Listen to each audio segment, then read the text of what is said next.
అఖండ భారత సామ్రాజ్యాన్ని కురుక్షేత్ర సంగ్రామంలో కానుకగా ఇస్తానని శుష్క వాగ్దానాలు వల్లవేసిన ఈ దౌర్భాగ్యుడికి కరసారి దర్శనం కల్పిస్తున్నావా?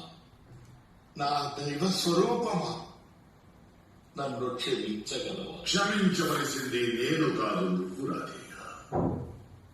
మహావీర కర్ణ రగులుతున్న ప్రతీకార వాంఛతో, అవధుల్లేని రాజ్యకాంక్షతో, అమానుషమైన స్వార్థంతో పాండవుల మదమణచడానికి నీవే సర్వసమర్థులని గ్రహించి అంగరాజ్యాన్ని ఎరగా వేసి అఖండమైన రాజ్యభ్రాంతిని కలిగించి నీ ప్రాణాలను పడంగా పెట్టి నీకు తెలియని జూదాన్ని నీతోనే ఆడాడు.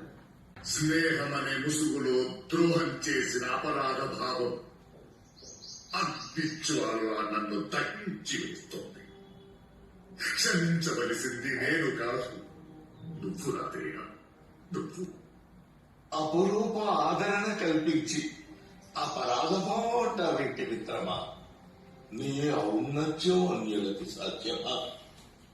నీచపరమనే అగాధాన్ని చూపించి నా అస్తిత్వానికి భంగం కల్పించినప్పుడు హక్కున చేర్చుకుని అనర్ఘనత్ర ఖచ్చిత సింహాసనాన్ని, అంగరాజ్యాన్ని అలగడి అయినా ఆలోచించకుండా నాకందించావు హితుడా.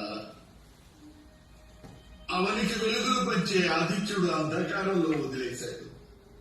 కడుపు కోతగా భావించి కన్న తల్లి అనాథగా వదిలేసింది. విద్య నేర్పిన గురువు పరమ కిరాతకంగా శాపగ్రస్తుణ్ణి చేశాడు. దాతృత్వాన్ని ఆసరాగా తీసుకుని దేవేంద్రుడు శక్తిని ధరించాడు. ఓర్మికి ప్రతీకగా పడివే భూమాత సైతం ఆగ్రహించింది. ఇందరి